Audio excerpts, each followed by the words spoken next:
Welcome to The Downside. I'm here with my co-host, Russell Daniels. Hi, How you doing, Russell? I'm good. How are you? We're here with special guest Nina Kharoufeh. Thank you so much Hi. for being here. I we'll get to you in a second. Russell had a revelation. The last episode that we did, we had on. Yes. Oh my God. Come on. Come Sean on. Patton. Sean Patton. Sorry, it's you know Sean Patton. We've recorded. do. We He's an recorded English out teacher. of order, and I was like trying to think. Yeah, that's what it was. Yeah. And he has OCD, and we were talking about OCD. Yeah. And Russell texted me. I had a realization because he was talking about OCD and how it's a spectrum and some of the things, he talked about having, he had intrusive thoughts, and that was something. But then he also had things where he would count and he'd have to microwave something. He had every night he had to microwave nothing for 33 seconds, and it was like connected to Jesus, and it would stop the nuclear apocalypse. And it was I had a realization. You do the same thing. No, Okay. but I realized that for I don't know how long I've been doing it, but when I pee, I always count. And I always count, and it means like something in my head. It means like it's always connected to finances or like an acting thing. Like if I pee for it changes. It just depends on when I'm doing it. But it could be like if it's 30 seconds, that's like I'll get a paycheck that's $30,000 for an acting gig. Like it makes no sense, but it's always related to finances or acting. How long would you have had to have peed to have been the lead in Gutenberg? No, it doesn't work like that. It's actually always a financial thing. But it happens right as you start. You go, if it gets to 25, I'm gonna... There's no right or wrong, really. It's just like I have to count and do it. Now there's times when if I'm drunk or something, I don't really do that. But when I'm like most of the time, I'm counting when I pee every time, and I've never thought of it. But then at the end, do you go, and oh, good? Also, no, there's no I don't ever feel bad or good. Do you know what I mean? Like it's a strange thing. Sure. I just have to do it. And also I will sometimes count when I get off the subway, the stop that I live on, I will count how long it takes me to get home, and I'll do the same thing. It'll be like a thing. You count the whole time. I don't always, but I do sometimes. I do frequently. And it's like a weird thing that I've never told anyone. But I didn't even think of it as a weird thing. I just was like, well, it took you that long to realize something was going on upstairs. He talked about it being a thing, and I was like, because I don't feel like I have OCD. But when he said it was a spectrum, I was like, oh, that's an interesting thing that I have to count. And I've done that for a long time. I have to count when I pee. Okay, now I'm scared that I'm going to start doing that. Yeah. Sure. Well, if you have any Yeah. other mental illnesses, this whole podcast was just to help Russell break out of his shell and discover. But the thing about it is like where I don't connect is like I never feel bad or good. Do you know what I mean? I never feel bad or good. Sure. I like it. Well, you haven't really explained how it's connected to a thing. You keep... What do you mean? Like, give me like a specific, like you're peeing and you go, I'm going to count. You said it's connected to money, but how? Uh-huh. Like I'm saying, like it's always in the thousands or tens of thousands. That's so long. What do you mean? No. So if I peed 3 seconds, that'd be $3,000. Okay. If I peed for 25 seconds, that's $25,000. And in your bank account, or it just exists? I'm just telling you, it doesn't. There's sometimes that's like, oh, is there ever inflation? I'll get that in one paycheck, one gig. I'll get that. I'm not saying again. It doesn't make sense. It's just what it happens in the moment. If you pee for a tenth of a second, you're like, oh, the Patreon money's coming in this month. Yeah. So, anyways, any OCD? Yes, several. Really? Really? But it's not that kind of OCD. It's more like intrusive thoughts OCD. Me and too. I take I'm more intrusive Lexapro thought. for it. I have intrusive thoughts, but it's not that frequent for me. And they don't like when he was talking about it as like replaying it, doing it over like that. They'll come in and then they go pretty quickly. Oh, that's nice. Yeah. Yeah. Doesn't that sound nice? Yeah. What's your intrusive thought? What's like number one? Just with everything, mainly with like just having like what's that thing called where you don't really where you don't really believe in yourself, kind of like Imposter syndrome. Yes, kind of imposter syndrome thoughts. Even like while I'm in the middle of doing something that I do, and I'm like, oh, I'm not really here. Like it's like a bizarre thought process. What do you feel the most imposter about? Is it the comedy? Is it the boxing? Is it the I think the boxing more than comedy. Really? Yeah. Well, let's go right Because to the boxing. with comedy, I have to be like thinking of what I'm gonna say. So sometimes I can avoid the thoughts because I need to think of my jokes. I think that's why You know? I like comedy. Oh, yeah. Because I always feel like in acting, whenever I'm not speaking, I have a moment to start second guessing myself and going, Yeah. oh my God, that person's better. But in comedy, I have that same thing where your brain it has to be on. It has to be working. Yeah. You can't just stand on. I don't really ever just stand on stage and like blank. That's Yeah. not my thing. What I'll mean thing were you bomb, about to but- say? What mean thing were you about to say about my acting? I was going to make a joke about you should try listening to your scene partner instead of being like, who's doing better right now in this moment, me or him? Yes, You know, and like, I can't help it. It's psychotic called thing to be as an actor, being like every moment you're not talking, being like, God damn it, he's better than me. Okay, tell me this. What's more psychotic? Counting how long you pee and that's money And that I you don't even know what it means? I shared a or vulnerable, not listening I occasionally shared and a acting. vulnerable thing about myself. You know when I'm listening? When I'm peeing, I'm Yeah. just listening to the sound. I'm in the moment 100%. This is the downside. 1, 2, 3. Downside. You're listening to The Downside. The downside. With Gianmarco Soresi. Well, Gave you these brass knuckles or wooden knuckles. Wood Knuckles. I got this from a comedy club, Hilarities, in Cleveland. Do they fight? Like, is it what's the connection to the knuckles? Well, normally when you headline there, they give you a baseball bat. Uh-huh. And they already gave me the bat. Okay. So there's a store there that sells baseball bats and then wooden knuckles. And they already gave me the bat, so they gave me the knuckles. Is wooden knuckles a baseball thing? No, I just think how many things can you make out of wood? Oh, okay. So it has Hilarities on this side. It has my initials on this side. it's really cute. Yeah, it is cute. I don't know if it's illegal or legal or I think if it was brass, it'd probably be illegal, but that it's wood, I think they probably get around that loophole. yeah. So I think I'm gonna start carrying it around. Okay. Yeah.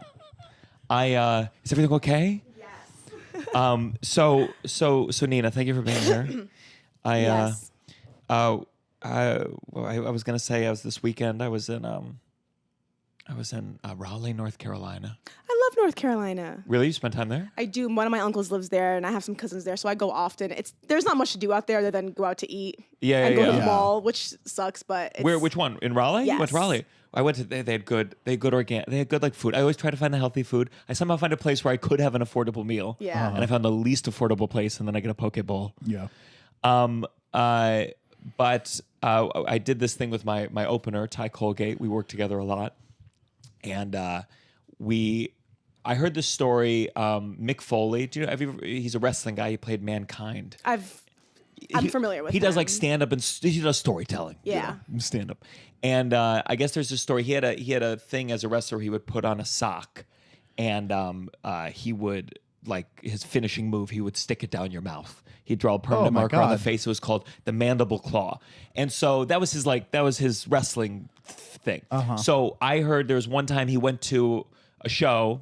He forgot his merch, or the merch didn't come in. So basically what he did, he was able to just go to a Walmart. He bought a dozen socks and then drew this face on them and was able to sell the socks and make a profit. Oh, okay. wow. Yeah. So I thought as a fun challenge, Ty and I, we would basically go to a store and we would have to buy something in bulk and sell that as our merch that night. To like as a challenge, see who could make the most profit Yeah. just picking a random item at a store. Okay. Yeah. And we're going to make a video out of it, but I feel bad I lost. You I lost. lost very badly, As which the I think is headliner, too. especially embarrassing as the headliner. Do you want to take a break for phone? Is it No. all good? Okay, No. cool. So basically, we went to the store and we discussed like what do we want to get, and he went with. Like there were shirts there. I thought maybe I'll buy shirts in bulk with a ballerina on it. I was like, oh, I can like wear the shirt. I'll say it's my shirt. Part of it was like, Yeah. how do you justify this is your Like, item yeah. to sell? Yeah. Like the Mr. Sacco thing made sense because it was like, these are my Mr. Saccos. Yeah. Right. So in my mind, I said, I got to sign it. That's the only way I can make it my own thing. And we were thinking of bits. Do we have a bit that connected to a thing? At first we were going to write a new bit, and then we said, oh, we're not going to be able to write a new bit. That's too hard to write a bit justifying the thing. His last name is Colgate. So he went with travel-sized, and part of this is profit margins. That was part of the game. Yeah. So he got travel-sized Colgate. But they're expensive. They're expensive. They're like $3 for like a small one. Exactly. So I said, uh-oh, he's screwed. And who's going to buy toothpaste from the opener? Yeah. Now I was looking at these ballet shirts, and I was like, again, expensive, but I could probably sell them for $25. But I looked at it, I was like, how do I make this personal? It said it had a ballet dancer. It said New York, like Greenwich Village Ballet. And I was like, it's so close. But then I guess I was like, I could sign it, but it's not going to look good on the shirt. It won't make sense. Yeah. So I went with, I have a joke about bananas, just a one-liner. And I bought. No, Gianmarco. Tell me why. Wait, did you bought bananas? Because those are going to be done in like 2-3 days. So no one wants to buy something that they can't, like, they either eat right away and then it's I thought it'd be cute. I thought it'd be like, ooh, I got this. How much did you sell a banana for? Okay, I made a lot of problems. A lot of issues. So number one, I got 30 bananas. Too many bananas. I got a little over ambitious, but I thought. How many were the 30 bananas? Like, how much did you pay for? It was cheap. Bananas? It was like $13 or something. Not bad. Yeah, not bad at all. How much were you going to charge per banana? I was going to first of all sign them. Yeah, and that's the very least. $5. I was going to go for $5 a banana, and how many did you sell? I sold 3. I sold 3 bananas. He sold a good amount. Yeah, of Colgate. How much was he selling the Colgate for? He was doing pay what you can, and that's what I should have done. Yeah. So what happened is his bit was the bit he came up with was basically that he tried to he said maybe I'm part of the Colgate fortune, and he wrote them, and they sent him back free Colgates, and please buy them off of him, and he'll sign the box. Yeah. So then 2 things happened where the first 3 people bought a banana. I said, I'm fucking winning this thing. Yeah. And I should. By the way, I was going to give him a handicap. If I won and I did just double, I'd be like, well, you win because I was the headliner. Yeah. And ultimately, someone figured out, they said, hey, can you just sign my ticket stub instead? Because that'll last forever, unlike the banana. Yeah. And suddenly, no one wanted the banana. They just wanted wanted me to sign the lasts. ticket stub. Yeah. And then he started signing his box. So then they had me start signing his Colgate box. Oh, God. So now we're both signing the weapon of defeat. And I lost miserably. So you lost $15. Well, hold up. I sold 3 bananas. So I probably broke even. $30, 15. But if you think about what I normally would have sold at merch, I lost maybe $400. Yeah. Wait, that's the only merch that you could sell? You weren't selling anything else? I thought it would be funnier to not actually do the merch, to really own That's the bit. why you should not be in charge of your own business and making decisions like that. I thought it'd be funnier. Oh, that's not. Yeah. Anyways, don't do that again. People want to keep something. You know. I know. They want a memento. I know. Do you do merch? No. I've tried. I feel like it's a lot of work. Yeah. And I also have imposter syndrome, so I'm like, I don't think anyone cares enough to buy something with my face on it, or a slogan, or like this is my shirt. Like, I made it. It says, You made the shirt? I did. It says, I have abs, I swear. I think people, but do you have a bit where you say that?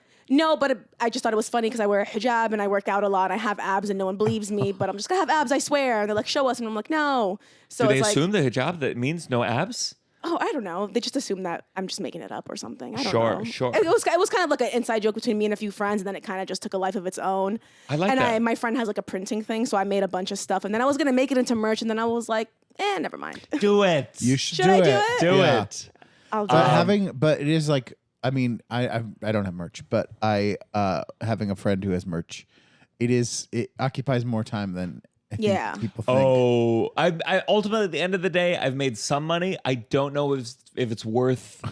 There's 20 boxes of merch in that room now. When I come into this podcast studio, and God forbid somehow there's merch, and it's like, can we move all the merch? I'm like, the amount of merch of yours that I've had to like move and like handle, and not it happens just more often than you think. So I can't imagine being you, how often you're having to deal with it like all the time. That room, if you open that door, it just falls out of merch cum towels, yarmulkes. And then you make mistakes. I make so many mistakes. Like the yarmulkes, I put the year of the tour on it. Why? And it's like, why? But then also it's like, what do you sell? Like, what do people want? I feel like people really love hoodies. T-shirts. But then hoodies are expensive. They're so expensive. I have hoodies now and they want to charge for $60. They're heavy. You gotta lug them around. You gotta lug them around. Yeah. And then I'm like, I don't really want a T-shirt because like, how many T-shirts can somebody possibly own? Like, People do. And then I'm like, socks. I don't. And then I'm like, ugh, I'm not doing anything. And then I just get discouraged. And then I think if you can make a bit with this line. Yeah. Now listen. Maybe don't take my advice. I just bought 30 bananas and sold 3. But I feel like the people who are going to buy the I have abs, I swear, are going to be people. But don't you think the people who are going to buy it are people who don't have abs? Yeah. Maybe. I feel like that's going to be. I think it goes either way. Yeah. I think it's fun either way, you know? Yeah? Yeah. Okay. Buy it.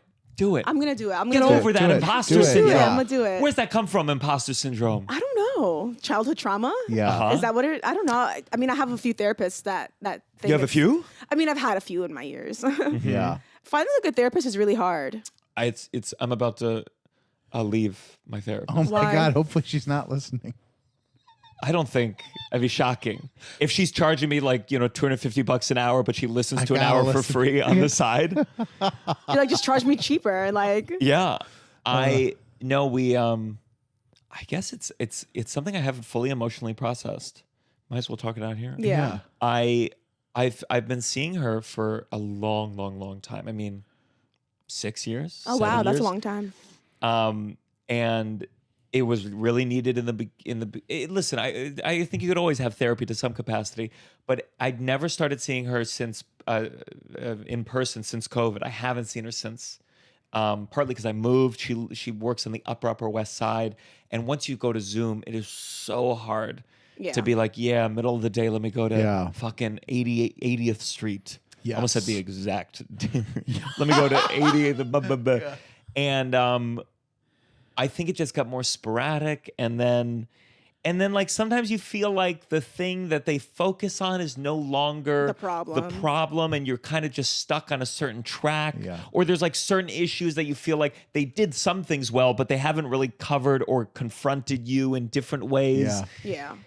And I feel like I needed a break, and then the other thing that I think was weird. I shouldn't say this part, but yeah. Oh no, I want to know. But now. it's just been a long relationship, and it's just weird. It's like it's kind of petered out in a way where like. So do you think the reason why you saw her in the beginning, you've healed from that?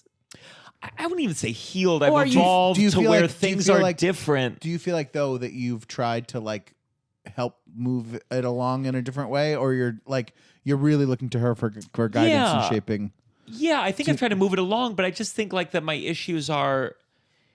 They might not be something that I need to individually reflect on with a therapist. I do couples counseling too, and I feel like that addresses certain things. And I think I'll come back. I do think I'll come back to therapy. Yeah. I don't think this is me going, I'm done. Yeah, every time you get there, she's like, so let's talk about Russell again. Let's see. Do you have a therapist? No, I don't. He's never. No. I mean, I'm not opposed, but I am. Do you think you need one, or I don't feel like I need one. I have like I'll have like things where I feel like I'm depressed right now. But I'm sorry, me too. I'm not right now, but I'm saying okay.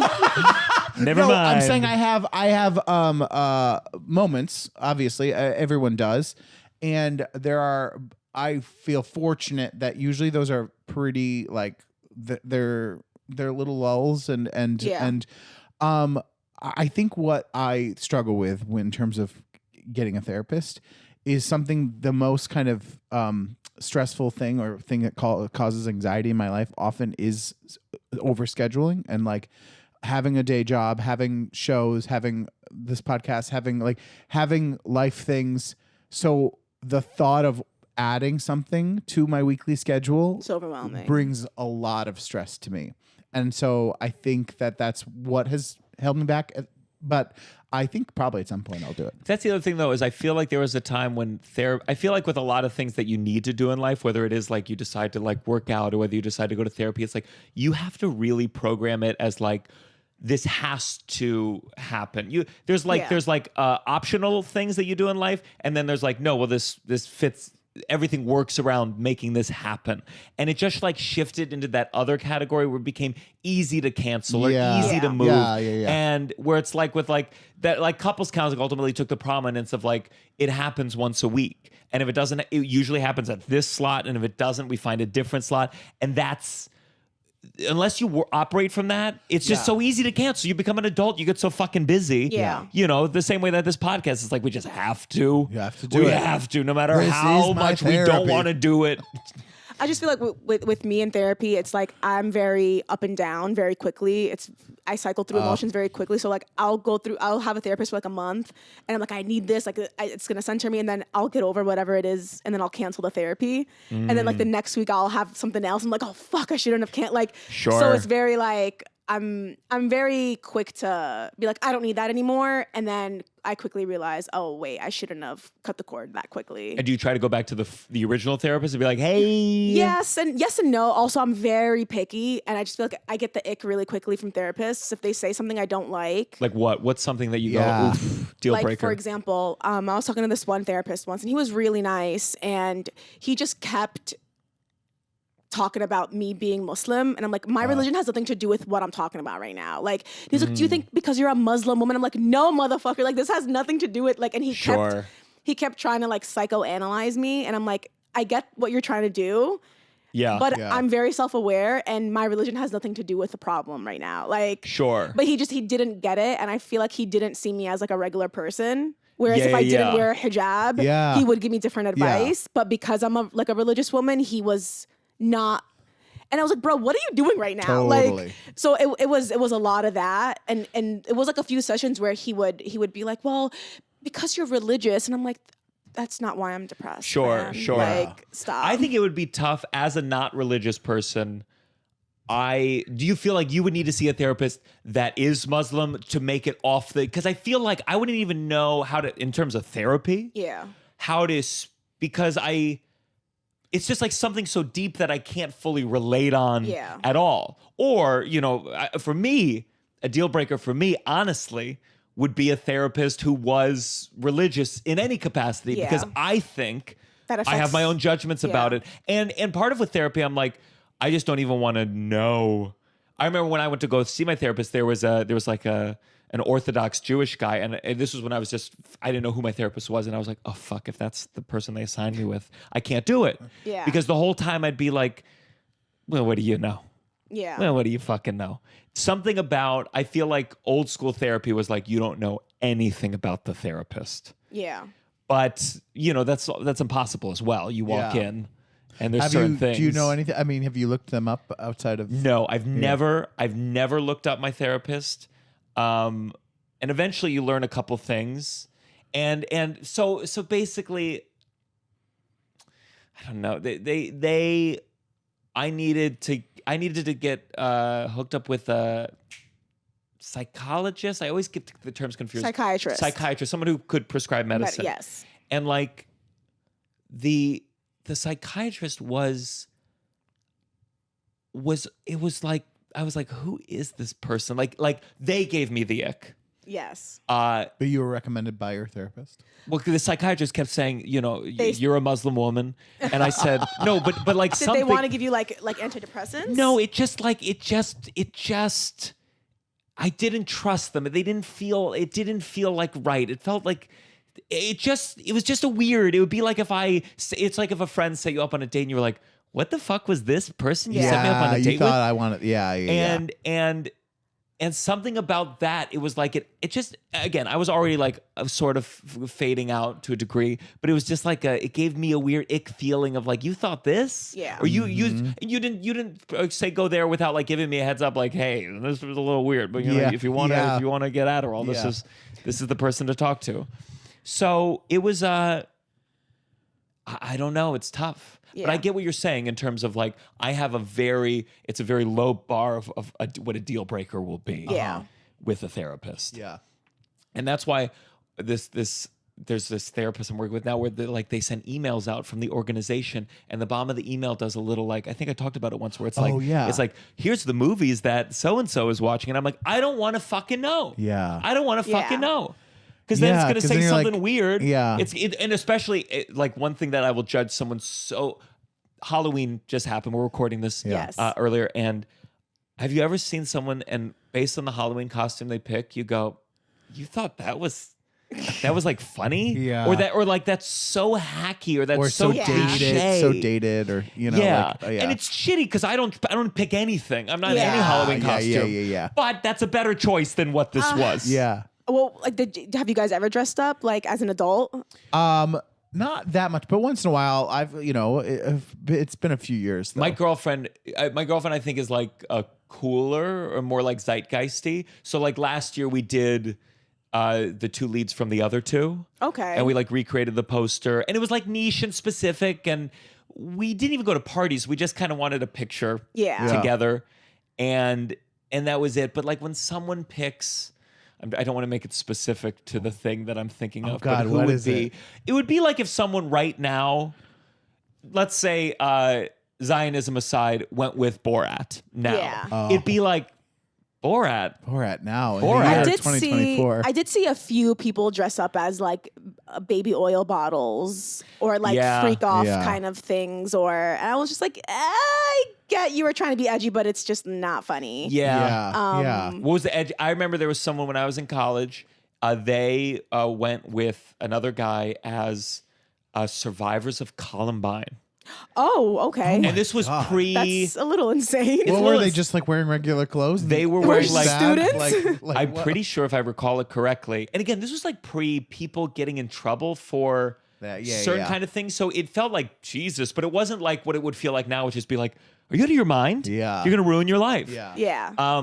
I feel like they were dressing college clothes, but they had like fake bullet. Oh my like, Oh, god. that's a little insane. but it was truly it was a long time ago, and it was like in bad taste, but it felt Yeah. different. It felt a different way than we talk about this stuff now. It was just like, Yeah. I don't know. Are That's a people little- still doing blackface? I saw. Not my friends, but People but I know, saw though. online. I saw someone online Really? this year did it was like a younger kid, a white couple. He did what were they? I think it was Oh. like I think what he was supposed to be Diddy, and then his girlfriend or whatever was like the bottle, like the Yeah, the I think baby that's what it oil, was. That's you so know. crazy. I saw Yeah. someone did it to their kids, where one kid was Trump, and they had Obama and Hillary. Oh, that's on not the like one I was talking about. Which one did you see? I saw there was like one kid was Trump. It was like a whole Trump Wait, thing. what year did Trump become president? The first time. 2016. Okay, so 2015, I was Donald Trump for Halloween. Oh. Because I was obsessed with The Apprentice and I was such a fan. So I was Trump before it was cool to be Trump. Wow. That was like and then he ran for, and then he became like this whole thing. And then I'll send you guys a photo. My Halloween photo from the year before like went viral. But I'm like, no, I was Donald Trump long before he became like this before. Trump thing. Yeah. When he first announced that he was running, was there a part of you that was like, oh my God? Yeah, I was like, oh my God, that's kind of cool. And then I heard him speak, and I'm like, oh, never mind. Really, day one, it was pretty bad. Yeah, That it was- first- that it first was- press I think the conference. first press conference was they're At sending. first They're I thought- rapists. The yeah, rapists. yeah, I thought he was just trolling and being funny, and I was like, okay, Yeah. this is getting a little too far. Like he's taking it too far. Okay, he's he's really doing this. Oh, okay. Oh, he's saying these things, and then it just became. Yeah. I think you should be dedicated to like really being like, okay, once this is all the dust is settled, be like, guys, The Apprentice was a very good show, though. We need to talk about this.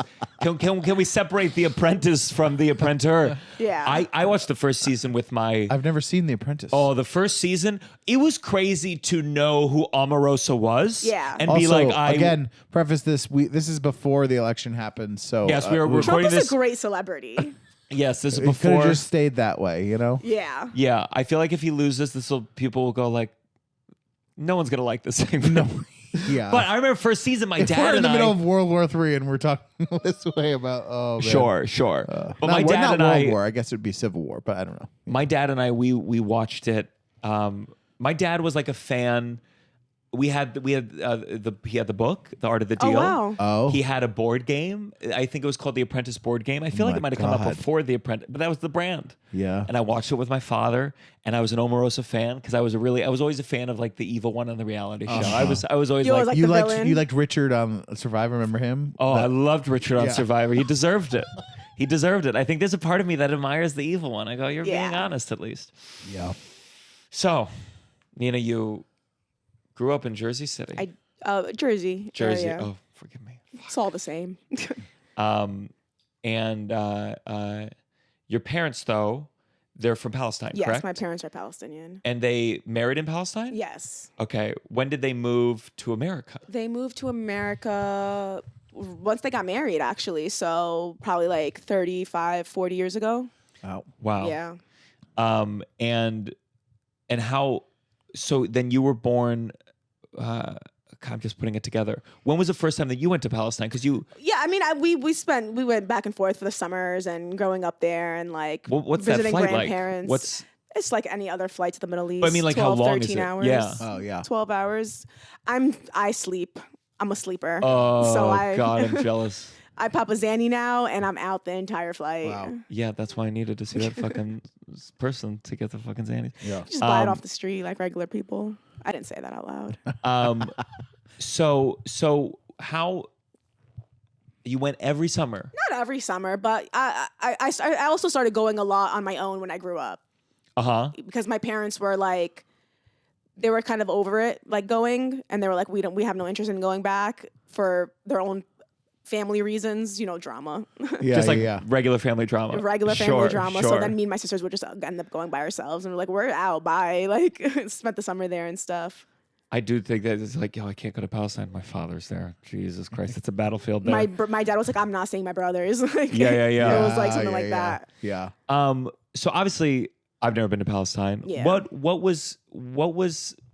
I'm gonna reveal my lack of education, I think, to a certain degree. But like, what was how did the environment change from? Like, did you feel any shifts in like what it was like visiting from when you were a kid to later? Yeah, I mean, I think progressively every year it gets a little more tense.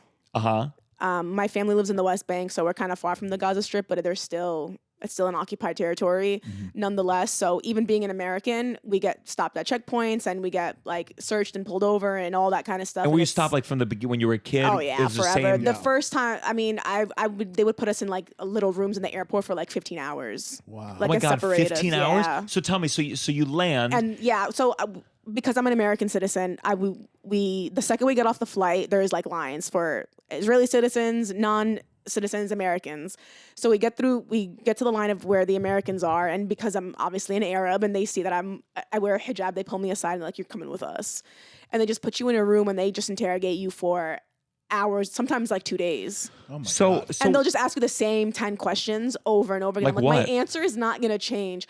Who's your dad? What's your dad's name? What's your grandpa's name? Where are you staying? Who are you?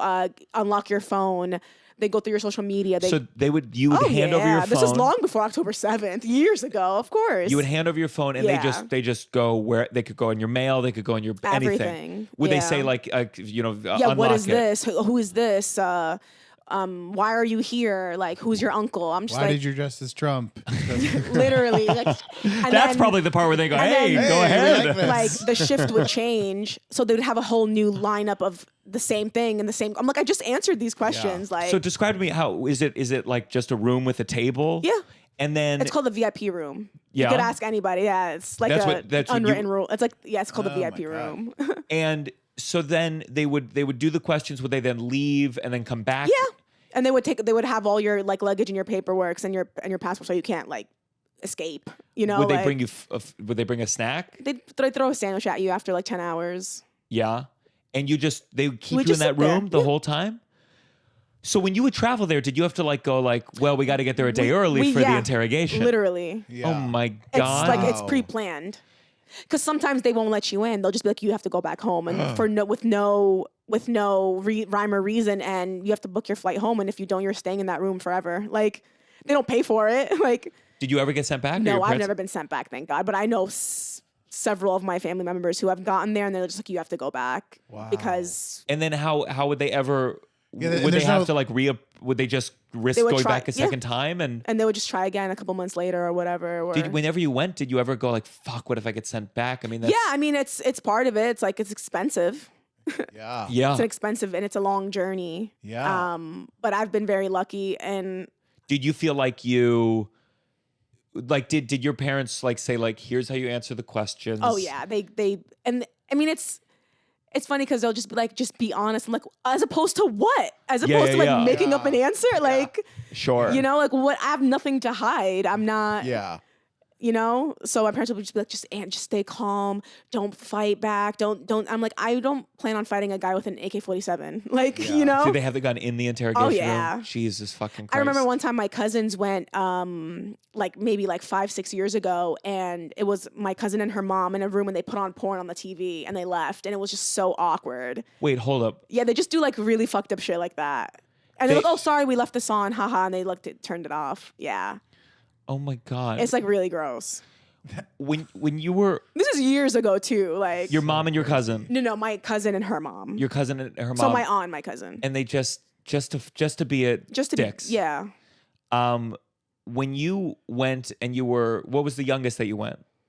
I don't remember. Like were you in the room with your parents ever, or did they separate you? They separate everybody. They separate. So you were like a little. You So were a little kid. I remember when I went with my best friend Shakira. We went in college. It was me, my sister, and her went. She's Dominican.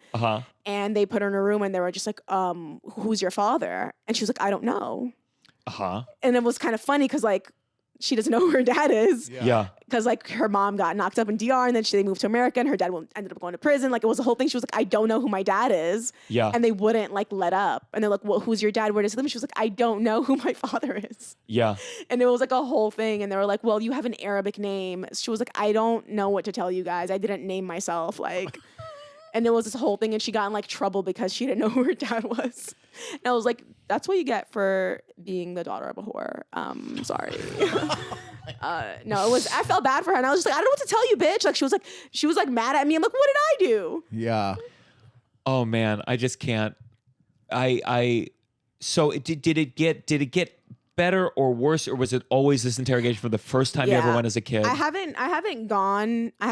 Obviously, I haven't gone since COVID. But yeah, I can't imagine what it's like going now. Do you have any friends who've gone and? Yeah, and it was bad. Just terrible at the interrogations. Just the random shutdowns of the airport. You know, sometimes like there's only one airport. Yeah. Mm-hmm. If it closes, like you're stuck. Yeah. You know, there's only one way in and one way out, and they close it often. So sure. For also Israelis too. I'm not just like just for like war purposes and what. Right. So I just don't want to ever go there and get stuck. Sure. Yeah. Because then I'm dead, you know? Like Totally. Yeah. So, and what can you do, like these checkpoints? Because I think, you know, I've read to a certain degree, but like, is it just you're crossing the street and someone says, "Hey, come here. This is the checkpoint now." Is it random? So it's usually like in between cities. So like, let's say you're going from like Manhattan to Brooklyn. There's a checkpoint there. You're going like from city to city, like any kind of major crossing, any kind of like area like that. There's checkpoints. Jerusalem, there's checkpoints. If you're a Palestinian like citizen and you live in the West Bank, you can't go to Jerusalem unless you get special permission from the government. So it's basically like, let's say you live in Manhattan and you want to go to the Bronx, you need to go to the like town hall and ask them, can I go to the Bronx? And it takes like days to get approved. Sure. Like, so it's like you can't really move within the region. Yeah. But because I'm an American, I kind of get more freedoms to move around. But then it sucks because then I can't like bring my friends and my cousins because So you'd be with them and you'd be like, I want to go here. Yeah. And Which is the you mind fuck they live there. Yeah. And you're like, And then I I have feel more bad to ditch rights them and be than like, you. yeah. Yeah. So then you just end up staying like the villages and stuff. So your family that's there now, Yeah. where are they? They live in the West Bank. So there's not like a slaughter happening like there is in Gaza, but it's like occupation forces are like they're shooting people randomly and it's my aunt actually just flew in a few days ago because she lives alone and she's really scared. Yeah. Because there's There was a house. She's here now. Yeah, she just flew in. There was a house not too far from her that was empty because I guess the people who live there live in America now, or it was closed for whatever. And soldiers just took it as like they took over. Like a post. Yeah, and now they're just staying in there, and she was like, that's like really scary. Yeah. So she was like, I'm leaving. So That's now like- her house is closed. What is that? That's our third amendment. Is that the one here where like the third is like soldiers can't use your place to stay? Is that true? That's one of a lot of comedians have a bit about that where there's like I believe it's could you is there a way to look it up? I think I've just heard Mulaney had a bit about it. A bunch of comedians do because it feels so obscure. Yeah. like in terms of like free speech, guns. Yeah. Soldiers can't come by. Yeah. It's the third one. Yeah. Third one. Wow. So is a lot of your family there trying to? Is it just like get the fuck out of here? We got to get the fuck out of here. A lot of them are very much like, this is our home. We built this. We grew up here. I live here. This is where where else do I go? My business is here. My friends are here. My family's here. My schools are here. Where where do I go? Yeah. You know? How do you? What's your? Where do you get your news about what's? I feel it must be a constant drip of just fucking horrors. It's really terrible. I go through phases. I'll go through phases where I'm like, okay, the next few days I'm not reading up on anything. Like I need to like focus on something, you know? But then I get survivor's guilt. Cause I'm like, of course. I get to just turn it off whenever I have something to do and not deal with it. And then my family and friends back home are like literally dying. I know. But so it's like, it's this weird, but then it's also like, I can't, how do I just like, do I just like not live because something horrible is happening in the world? You know, like it's so much like back and forth within myself. Sure. So it's just constant anxiety 24/7 because you don't know really what to even do or say. Like I just got back from Egypt. I went with Spot Noor, which is a great organization, and they're helping displaced Palestinian families who now live in Cairo. And we were just like talking to them, and they were telling us the horrors of like getting out of Gaza during like that first week. Yeah. And they were just telling us like it was apocalyptic, like shit you see in movies, like just people, blood everywhere. You could just smell the death. And they were just in line waiting to leave the country. Like they were standing like buying groceries. And it was just, it's so horrible. And then you leave and you're like, oh, that could have been me. I just got luck of the draw. My parents left, you know? Yeah. So it's just like, what do you even say to someone that like has such a terrible... Like they're telling us these stories and you're just like looking at them. You're like, what do I even say to this? Right. Sure. I'm not equipped to have this discussion with someone. I was just like, oh my God, I'm sorry. Like, Yeah. How long were you there for? I went to Egypt for a week. We raised so much money, which was really nice because we got these families like furniture and we paid their rent for like a year up front. It was all donations. It was 100%. We donated. All the donations went to them. We raised all the money. Me and like 10 other like influencers. We were just on social media asking people for money, and we got it, and we bought them food, and we bought them beds, and we furnished their apartments and all that stuff. So it was really nice. But those are just like a few families that we helped out of like how many displaced, like millions of people. Yeah. You know, so I was like, let me go to Egypt and do something good with my life instead of fighting with Michael Rappaport on Instagram. Sure. Because that's all I fucking do anyway. Sure. That's the thing. Yeah, you're like, there is this thing of, I mean, I can't, for you, it's totally different because you have family, but there is that thing of what can I do that's productive and is meaningful and is not contributing to just making a bad situation even worse. Yeah. Where you're like, the Michael Rappaports of it all, of like like that kind of like useless kind of energy of like, I don't know. It's just like it is useless energy, but also it's sometimes like when you're scrolling on social media and you see somebody say something so crazy, you're just like, I need to say something back. Like I can't stay quiet. Otherwise it will it drive you to even crazier. No.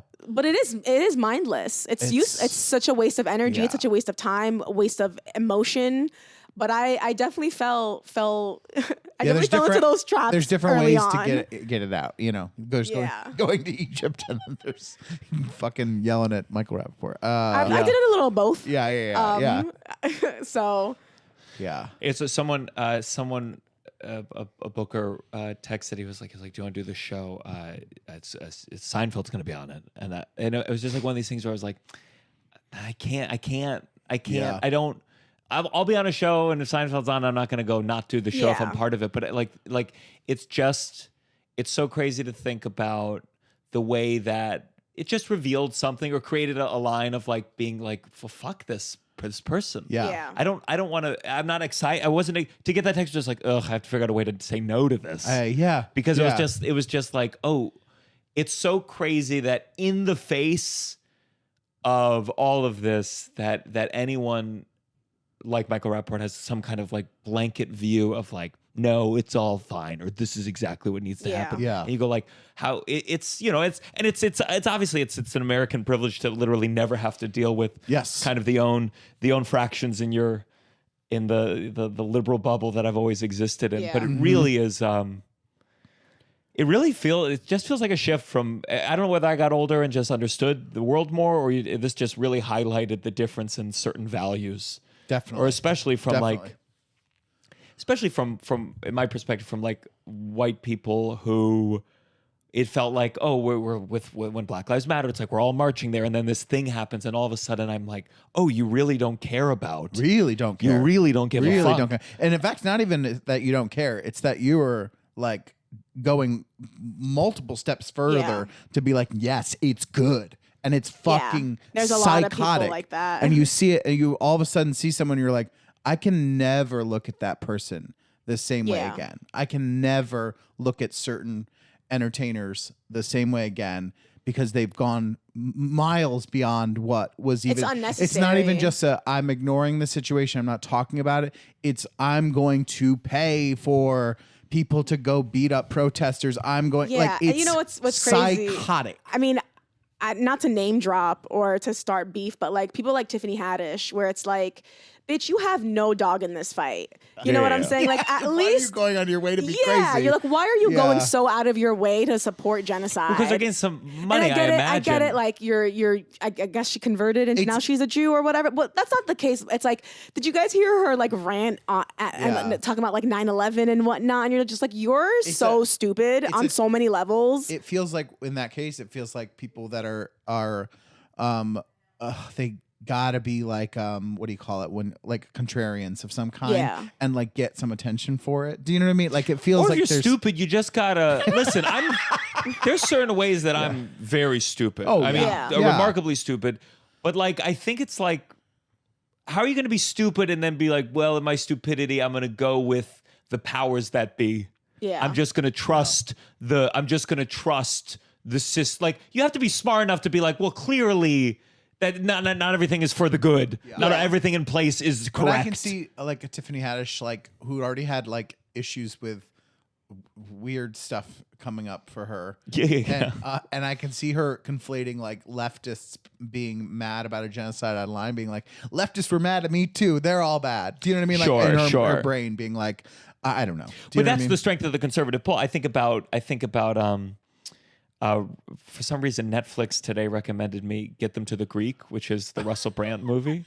And like, it was like at the front. It was like it's Russell Brand, P. Diddy, and what's it Jonah called? Hill. And Jonah Hill. Give Me to the Greek. It was kind of the soft sequel to Forgetting Sarah Marshall. Okay. Which was a very good comedy. Yeah. But you go Listen, like, Get Him to the Greek, and It's Time. That's funny that I recommended that to you. Was kind of fun.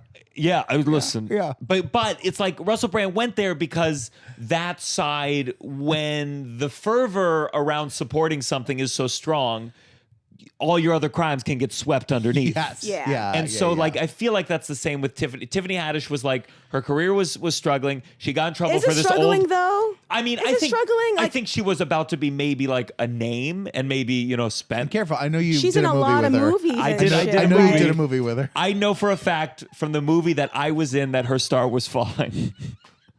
That's a good sign to know.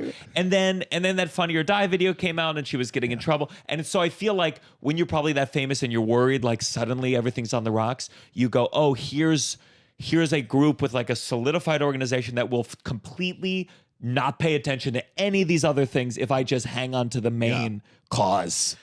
Yeah. And that's why it's just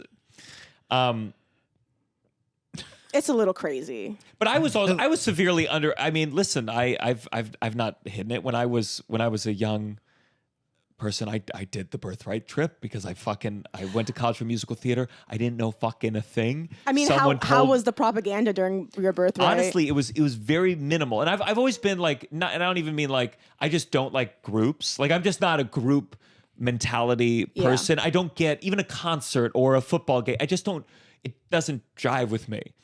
So it was just like one 30-minute speech in a room, but the rest were just, you ride a camel, you go to the Dead Sea. I mean, they make you have eat a good food. time. Oh, they make you have a good time, and everyone's fucking, and they say the thing of like, oh, if you meet, like, I would never have like gone and been like, I'm gonna meet my Jewish wife. I've never had a thought in my head. Did they try to like get you married off, or no? But like, you're there partying, and like, it makes sense why you would meet someone there and hook up. Yeah. But I've never in my life thought, oh, I have to marry a Jew or date a Jew. It just happens to be I found the most Jewish woman in the world, and that's my girlfriend. That's just a coincidence.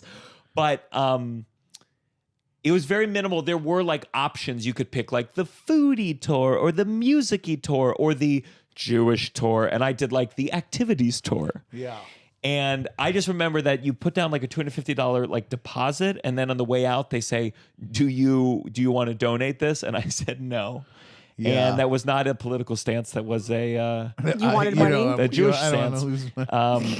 So yeah, and it was one of those things where it's like I was just young and dumb and just uneducated. I just literally didn't pay attention to the news until really after 2016. I think 2016 was my like. But I think that. I don't know what the world is if Hillary lost. Wait, what year did you go? I went 2012. Oh, that was a if I were to long time guess. ago. Okay. 2012. Yeah. I would think. And I don't think we knew each other.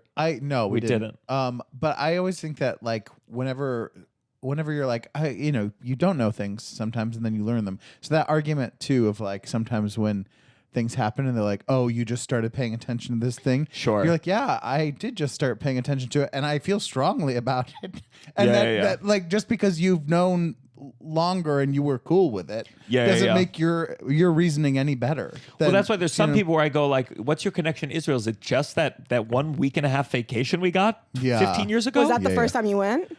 That's the only time I went. Oh, wow. Yeah. I mean, it wasn't, my mom kind of separated from Judaism when she was a teenager. So I did not realize how many Zionists there were. I didn't realize the kind of coalition of it all. Yeah. I was frankly shocked. What age do you think you like realized?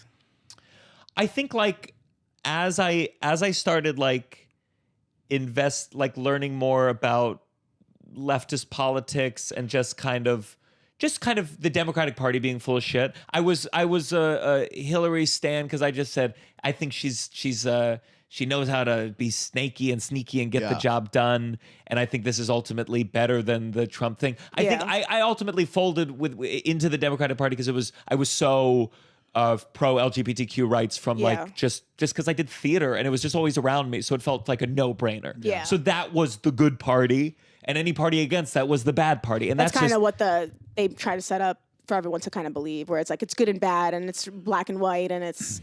And there are certain views. I think there's certain views that it's like, if the Republicans ever wanted to really reopen the tent, they would explore actually being pro that. Yeah. Sure. And especially when you're younger, that's easy to understand. It's easy to understand. Yeah. My friend should be allowed to get married. That makes a lot more sense. Yeah. But when you're dealing with international things, it's, you got to educate yourself. Yeah. And they're not going to do that in school. Yeah. They don't teach you shit in school. I went to public school. Did you guys go to public school? Yeah, but I don't think they teach shit in any school. The thing is, like, I just think that I don't know if there's a good way of like a universal like educate. Like it's because why would they? Because sometimes people do shit on public school, and I'm like, I don't know if private school is that much better. When I in the grand scheme of meeting, I went to private school, and it was not in the grand better. scheme of meeting people and knowing people, and also I'm biased. I come from a family of they're all public school educators, and great things. I think what's hard is like implementing any system that's like across the whole country. Yeah. Especially when a country is as big as America. And by the way, why would the country like- be incentivized to make you question their general line of thought? I think sometimes when people go, why don't schools teach you about taxes? And it's like, because the people who know to manipulate taxes don't want everyone Yes. to know all the tax rules. That's the whole game of Yeah. it. Yeah. And if they taught you the taxes, they'd come up with different tax systems Yeah, to fuck to you fuck over. you over, Like yeah. there's this kind of idealistic thing of like, yeah, why don't they teach us how to like game the system? Yeah. Because the people who game the system have no interest Yeah. in teaching you those things. Yeah. And they're the ones who pay for the schools. I remember I graduated high school and then I went to college and I had to like do all this shit. I'm like, I don't know how to do any of this. I didn't know how to write a check. Yeah. I was like, I've never written a check in my life. I don't know how to do anything. I don't know how to open a bank account. I don't know how to See, I Like, did somewhere. just basic life skills. I feel like I was, and I'm like, is that my parents' fault? Is that school's fault? Is that my fault? Is it I just? remember having to learn how to write checks and like balance the checkbook, but then that didn't happen in real life. Like then I wasn't doing that. Do you know what I They mean? really Like, taught us like they I taught was you like the I old system. I was like remembering how to like write it down. And I watched my mom do it. She did it for years. She put every check in the thing and she'd keep the balance and I remember I could do that when I first started using checks. Yeah. But then almost immediately I was like, I don't need to do this. Like I can see how much is in the account online. Like well, you know school what I mean? can't. School just can't catch up with as No. technology Yeah. moves, and that's why right now school's having a crisis with ChatGPT and AI. And Yeah. I can't even imagine going to school with all that Oh, technology. no. God, Shit, I these wouldn't do teachers- Just all the anything. phones too. Like people all right and left. You These know? teachers talk like they're all about In- to kill themselves. yeah. Like you know how the same way there were taxi drivers killing themselves when like Uber took over. Like Yeah. I think we're about to like reach a bunch of teachers just I just killing feel like themselves. cheating is so much easier now. Yeah. Like Yeah. it's so much easier. Did you have- cheat did you ever cheat? I cheated a lot. Tell me about it. I cheated more in college than high school. Tell me how. I was really smart in high school, and I wasn't smart, but I did what I had to do. I always got good grades. Like I did my homework. I studied. I cared. Yeah. And then when I got to college, I just didn't care anymore. And I'm like, I just need to pass. So that was my agenda was passing, and I didn't care about actually like learning or anything. So I would I remember I took this class once, and I was FaceTiming my friend. Like, and I had the phone like propped up, and I would like hold the paper like out in front of me to like pretend I'm reading, and she would see the thing, and I had like my earphones because it was the wired headphones, and so I had it under my shirt in my hijab, and she would tell me like, oh, the answer That is is really funny. So I'm like, now with AirPods, it's probably so much easier. You just cover it with your Yeah. hair. You have an Apple Watch. You just whisper something like Everyone, That's all funny, all you- women are converting to. Yeah, no, I would have the The teacher earphone. comes up and goes, wait Yeah, a no, second. and Whoa, what's even whoa. funny is that the teacher was Muslim, and he was like, "You should be ashamed of yourself." Blah, blah, blah. I was like, "Bro, shut the fuck up!" Like, Oh, I he was, caught you? Yeah, no, he caught me, and then I told him. He said he was gonna fail me, and it was like I needed like 5 more credits to graduate, and it was like my last semester, and I was like, "If you fail me, I'm gonna kill myself." And he was like, "Don't say that." I'm like, "Let's settle for a C. I'll take a C. Give me a C, and You you'll have a never gun see my in your face head. again." Let's settle for. And a he was like, "Are C. you for real?" And I was like, "Please don't do this to me, man. Like, I stop." And he gave me a C. Wow. See, again, I wasn't gonna kill myself. I just said that to but like. in that teacher's defense, that's a hard thing I was to be a teacher terrible. and be like, I caught you cheating. He should have failed you. And I you're like, was like- I will kill myself. I was like, let's settle for a C minus. oh man. And he was like, "You're a disgrace." I- And I was like, "I'll say whatever you have to say. Give me a C and have a great fucking summer." Yeah. One time I had to teach in grad school. It was part of my like thing. And I had to teach an acting class. And I was so bad. Like I was so bad. There was like definitely like 2 or 3 people that should have failed. They were so bad. But I felt so guilty failing them that I couldn't. I was like, I couldn't do it. I was like, this is an acting class. They're How none do of you fail an none actor? of none of though? them Like, none of them were gonna go on to be actors. It was like a liberal arts. Were you like, thing. I should fail you, but then I'd kill myself? No, I did. I felt so guilty. I remember feeling really proud of myself because there was this one girl. She was terrible. She was always late. She never had anything prepared, and she'd always lie crazily. Like one time, she was half an hour late, and I was like, "Why were you late?" And she was like, "I was picking up cigarette butts the whole way here." And I was like, "Why?" And she just was like, "Because I care about the environment." And I was like, okay. So, but I remember like she didn't even do the last big project or something happened. Like she was not prepared. Should have definitely failed her. But I remember being like, I'm going to give her a D and like teach her a lesson, do you know? But I should have failed her, you know? You But should I couldn't. How can you say that? You're on the. You can't play both sides of this. I'm a piece of shit, though. I'm a piece of human garbage. What changed with that? You cared in high school, but like, because I get not caring.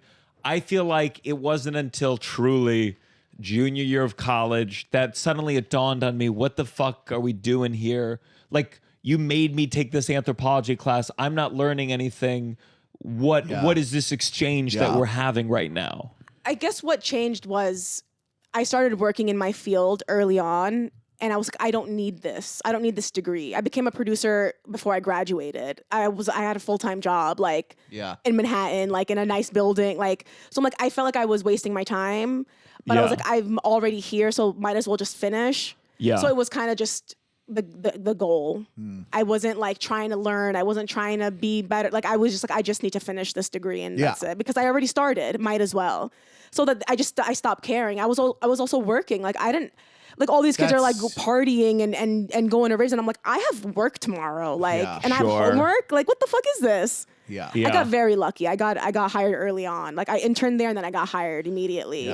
Which doesn't really happen. So I was just like, fuck this. Like, should you have just dropped out in retrospect? I should have dropped out. It's hard to know. That's hard though when I you're should've like dropped you've out. already put in the time and the money and whatnot. No. I mean, and culturally, we're just taught that you got to do college. Yes. I should have dropped out. It was a waste of time. It wasted everyone's time. It wasted my money. It wasted fucking resources, just energy, student debt. Like, it was. Wait, where were you going? I went to Montclair State. Oh, okay. It's a school in Jersey, art school. So, before we go on tour, this got to stop. I wanna hear about because I watched one of your boxing matches online. It was very, very exciting. Oh, thank you. It was. Where was that match? It was Which televised. It was on YouTube. It had like a montage of you like boxing. Was like, it the Hammerstein Ballroom? It was like the woman was like, she was Super taller tall. and Okay, lanky. yes. Yeah. She was. We fought at the Hammerstein Ballroom. It was a charity show. It's a cool event. Yeah, it was a really nice venue. She was just so fucking tall. She was like 6'1". Oh my Yeah. God. And it's I've never boxed anyone, surely, but I did there was a comedian who had a show where you would like kind of spar for 2 minutes and then do an interview, and to really feel how quickly your body is it's like if you were sprinting as fast as you possibly could. Within a minute you're like Oh, you get gas. you're so I didn't understand how you could get gassed that fast until because I did it's adrenaline too. Yeah. It's not just working out. It's more of the mental, and you're scared, and it's adrenaline. So you just get so exhausted and you overexert yourself. Like, you could sprint a minute and be fine. You box a minute, you're like dead. Like you can't really explain it unless you do it. Yeah. Like, these guys that are going like 10, 12 rounds, like, I can't, like, they're like probably like the most in shape people on the planet.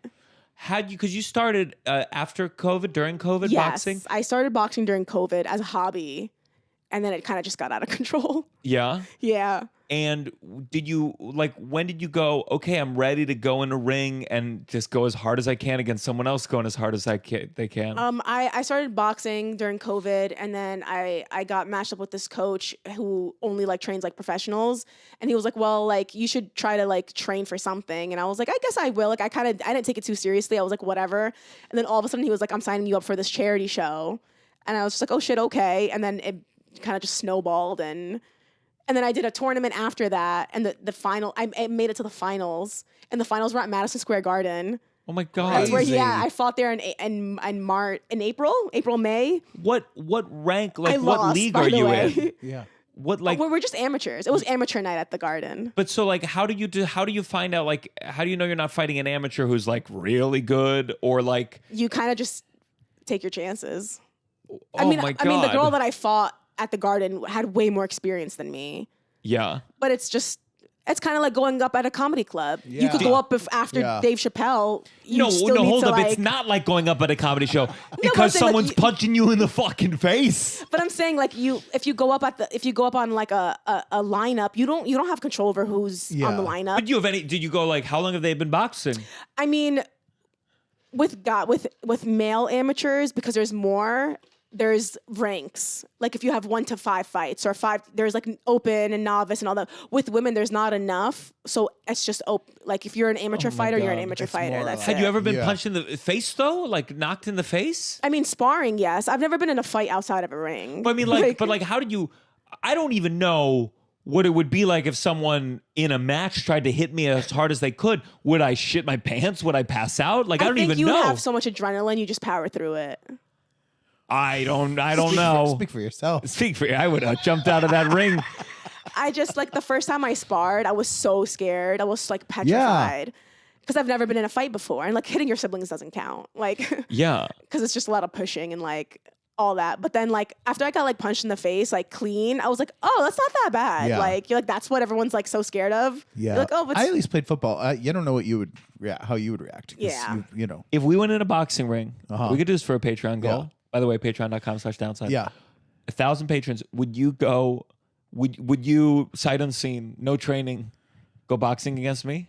Yeah. I think you'll get more hits in, but I could get one, if I got one good one, it could be devastating. Really? Yeah. You really think you'd beat me in boxing? I don't know. Beat you. I don't think it would be like. I don't feel confident that it would be, but I think in general, yeah. I think we would do that thing where we would just be hugging the whole time. And the ref would try to break us up and we go, no, we love each other too much. I can't. So that match that I saw Yes. with the lanky woman, did you look at that? Did you go, oh, I killed that? No, I was a little disappointed in my performance because how you feel in your head doing something and then after you watch it is two different things. I don't know if you've ever like did a set where you're like, oh, that was so great, and then you watch and you're like, oh, not really. Never had that experience. But like, so I watched, and I know the people on the side, they're like, oh, she doesn't have her guard up. Like, did you look at it and you go like, oh, why didn't I have my guard up more? Yeah, no, it was definitely a lot of like, again, in your mind, you feel like you're moving way differently than you really are. Yeah. Oh, because in my mind, I'm like, oh, I'm like, and then I watched and I was like, oh, like she got me like a bunch of times, like, or you replayed in your mind. You're like, I could have done that better, or I could have done this better, but when you're in the moment and you're like in survival mode, it's hard to like.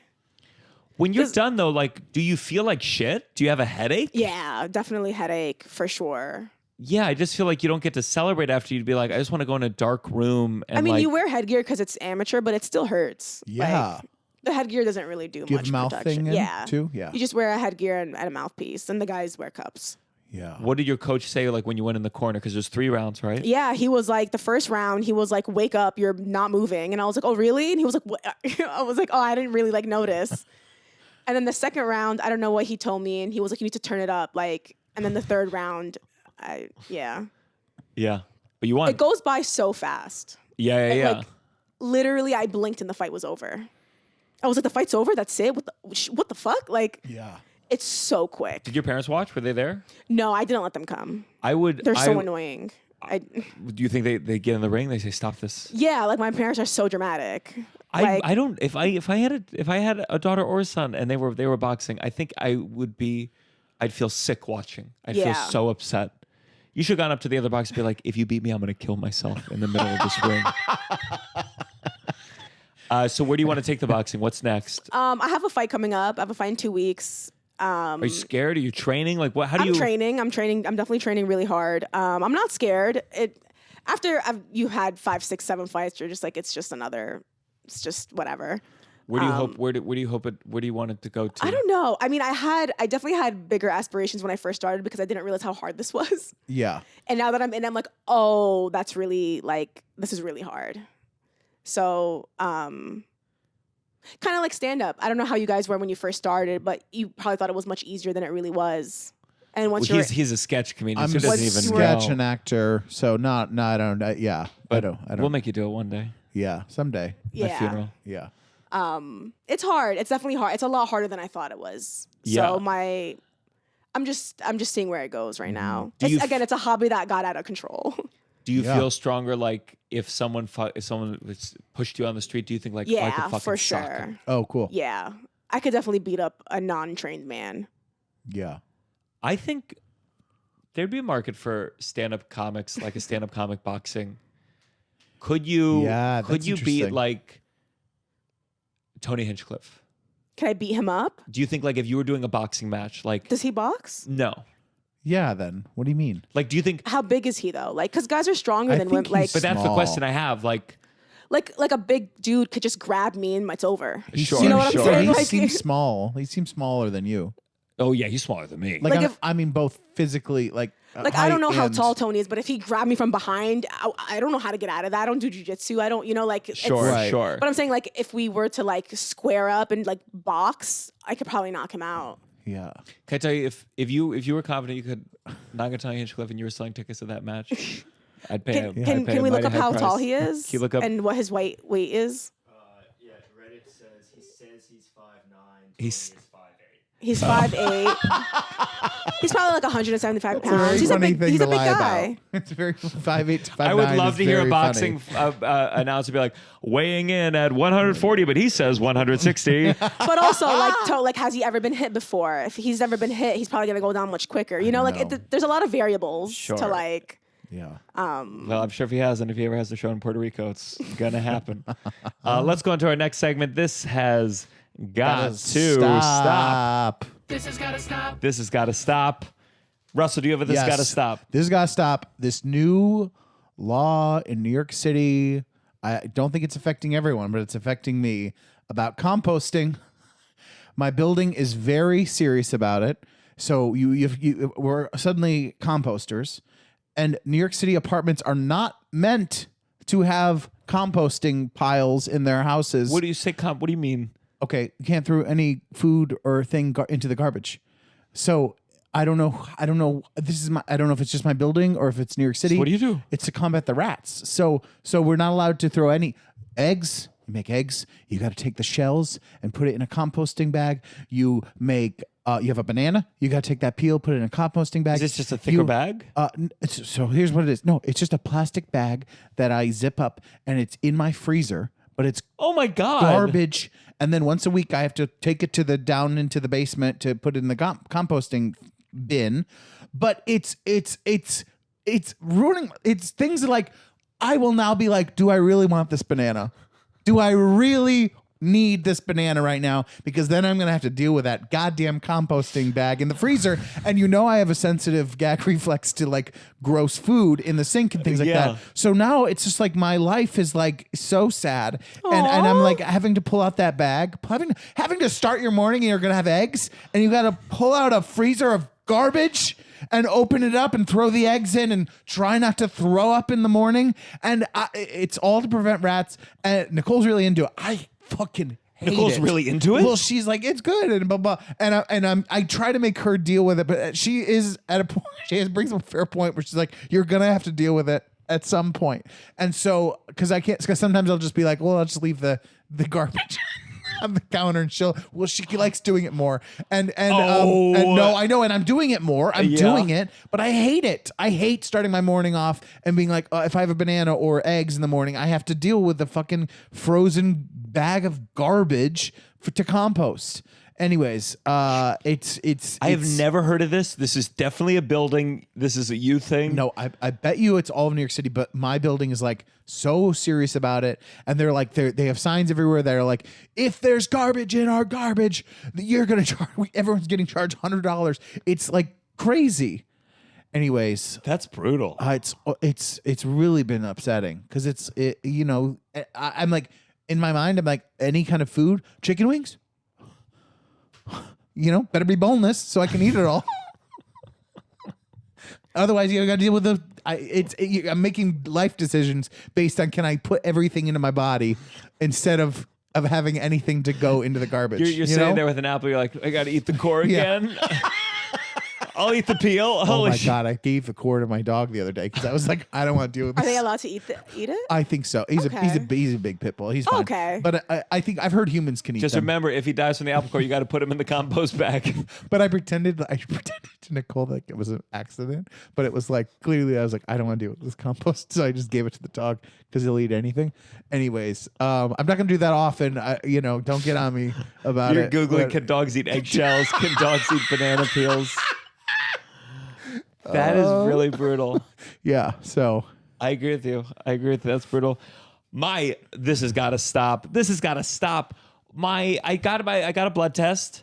Yeah. And doctor says it's fine, but before the doctor says it's fine, they send me the results. They know. And it's like it's these long bars I know, with a yeah. green middle, Yep. which you assume is good, and the like yellow on the other side, like this is the average or Yeah. whatever, or what's good. And you're like deciphering. You're like, well, I reading- can't. I mean, I don't even know what any of the fucking shit means other than the word cholesterol. That's it. And Yeah. there's 10 different bars. And then most of them were in the green, but there were a couple that were like in the yellow. Yeah. And then I write the doctor. I say, because he doesn't write me. Yeah. And I say, No, hey, you gotta call them. You gotta like I get gotta on call their him. ass. I message. I say, hey, so I noticed some of these were yellow. I assume that means bad. Should I care? And he goes, nah, it's fine. And I'm like, can I do have you some care? more? Is it give me a little more? Yeah. And it's also like, I feel like the doctor's like, it's nothing that we need to deal with right now. And I'm like, well, what if we like approached it Would now love to start before dealing it with it. was Yeah. red? Yeah. Before the arrow was off the bar completely? Yeah. What's the point? What's the point of showing me this data? And you know why it is? It's so that when I die because I have a high salt thing, they can go, well, we warned him. Yeah. But they didn't. Gio, this got to stop. This has got to stop. Couples making vlog videos. Oh, yeah. Like heterosexual straight couples being like, a day in our life of this, and they're all like pretending they're not being filmed, and they're just like walking by. Like, it's so fucking cringy. Yeah. And you're like, you're a man. Stop. Yeah. Stop.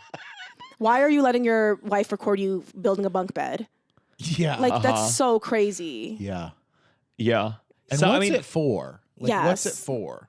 I bet someone they make like $50 on TikTok and they go, oh, this will take us out for dinner. Yeah, that's nice. But Are you yeah, selling your dignity for $50? I've sold it for less. That's for damn sure. I hear what you're saying. Whenever someone films those things, you do have to go like, who is filming this? Yes. Who's filming this? Yeah. Like some people get clowned on I'm if they just- film themselves shopping at the grocery store. It's like, where did the tripod go that filmed you picking up the milk? Also, it's impossible for me to ever be. I'm always thinking about the filming of it, just as you Yeah. know. And so you're like, You're like, I auditioned for that. If it's like you showing your like nice date night or something, I'm thinking about you filmed your whole nice date night. Like there's something Sure. so sad about that. Yeah. Because it's like, if it's one thing to be like, this is an educational thing where you're helping some kind of educational thing, whatever. But if it's like a day and you're trying to show like a nice memory, and I'm just thinking about you filmed this thing. That's not a nice memory. It's like work. Yeah. You did work on your date night. Like that's Yeah, so it's a lot of depressing. work. Yeah. Editing, all that stuff takes time. Yeah. This shit's time consuming. Yeah. Picture here and there is okay from your anniversary. No, that's different than filming the whole anniversary and doing a voiceover later. That's like, and then we went to, like that kind of thing. Not the slow voiceover. Yeah, the voiceovers. The raspy voiceover. Oh God. I think it'd be worth it if they went through them fucking at the end of the. Like, Yeah, I think then yeah, I'd be like, yeah. okay, Yeah. if you're gonna show I- us, let's see the whole thing, soup to Came nuts. 2 times. Yeah, yeah. And just like He was that- tired, so yeah. he decided. I just gave him a hand job. The towels though were really nice. Let's go to our final segment. You better count your blessings. You better count your blessings. Russell, do you have a blessing? Yeah, I think I did this last week, but now that it's come out, I wanted to. It's my blessing because I spent all weekend with it. One of my favorite bands, The Cure, released a new album first after 16 years, and it's so rare when your excitement for something matches then the quality of the thing that you were excited about, and it's just such I'm just very grateful for them and for Robert Smith for 45 years now being such a sensitive, sweet boy, like who makes beautiful music. And they did a live stream of their concert album release show. And I just been a nice weekend listening to that. It's a beautiful album, Songs of a Lost World by The Cure. Can't recommend it enough. Yeah. It's incredible when it's able to still be good. To go away for that long and to still like connect as a band, I wanna listen And to like it. and listening to the live stream, you're like, these are all people in their mid 60s to 70, and they sound so good. Like they live, like their live thing is so. It's just like a remarkable thing to be an artist, to be doing it that long, and to be still so good and have something to say and real shit, like real you bleak sent me shit. I know you sent me this Yeah. one. This is where I realized, because I always I know I give you shit about not reading. Yeah. But then like you'll talk about lyrics and I'm like, Yeah. I told you, I was like, oh, you're just you like poetry. Well, but here's Like- the thing. I connect through like the melody, like the thing first. But if I'm like drawn in, then I'll like look at what the words are. And this bleak. I mean, it's the last song This of was the thing. the last song. It ends with, this is Russell texting me. He says, oh, wait, let me just see. The last song on it is this massive closer that's called End Song, and it's the lead singer who's in his mid-60s being like, I still feel like a little boy, but what happened to all my hopes and dreams? How did I get so old? What happened to this world that I used to feel like I belonged in? And then it just ends with, these are the lyrics, I will lose myself in time, it won't be long. It's all gone, it's all gone, it's all gone. Left alone with nothing at the end of every song, nothing. And I wrote back, please don't text me before I go to sleep. Just dark shit, and also being like, that's a song. It's so beautiful. First of all, like it's a 6 minute, like it's big epic sound, and 6 minute, like no words happening yet, and then this song and these lyrics come in, and you're like, that song's just gonna get more and more real and depressing every year you live your life.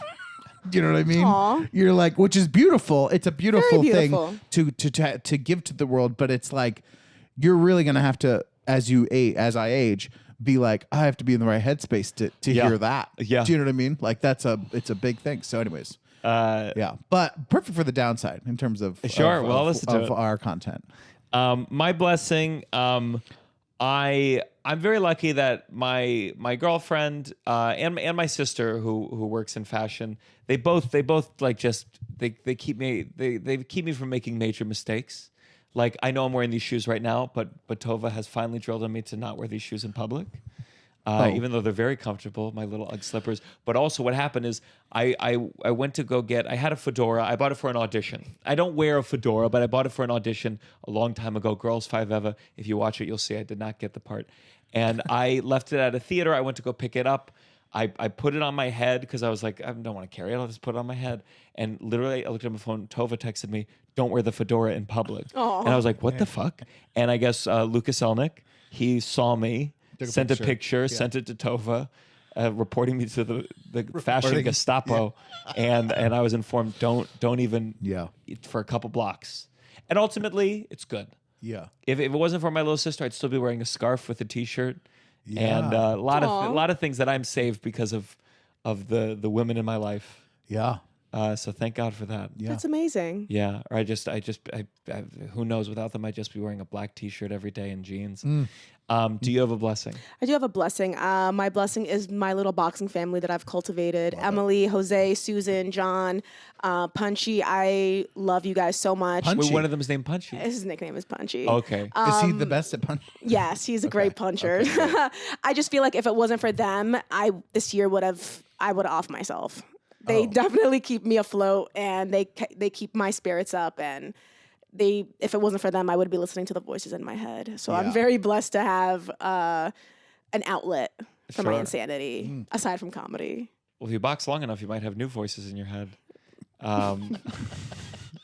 Where can people find you? On all socials, on YouTube, Nina Kharoufeh. Just look me up. I'll pop up. I'm probably the first one on the search bar. And when's this is, I think I already have your boxing match. So this is coming out December 3rd. Is there any shows you want to plug? Anything in December? No. Cool. Then just find her online, and sure, things will be coming up by then. Russell, what do you want to plug? Oh God. Follow me on Instagram at Russell J Daniels, and then nothing else to plug other than the Downside tour coming up. I'm sure there'll be more information. by Yes, so then. it will be announced by then. We have a Downside tour coming up. You can see it there, but we will be going to Vancouver, Yes. Toronto, Chicago, San Francisco, Portland, Seattle, and Los Angeles. And I don't know if the Austin one will be announced by then, but it's coming, but baby. Austin, So stay maybe. tuned. Yeah. If you're a fan, join the Patreon. Bonus episodes, 2 bonus episodes every month. Sometimes they're very timely.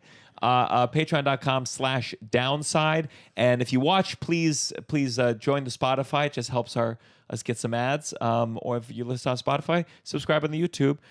Support the podcast. And me, I will be headlining in Dallas, Texas, December 6th, 7th, and 8th. Then Chicago. I'm sure we will have added shows by then. Zany Chicago. And then rounding out the year, Stamford Comedy Club. And it will be announced by then, a big New Year's show at the Bell House with me and special guests. And this is our last episode that we're recording before the election. Yes. So don't worry, after this, all our political hot takes will be back. And, if Kamala wins, we'll dance for 5 seconds and then we'll get right back to criticizing. Mm-hmm. And if Trump won, oh God, Joe's over. This is the downside.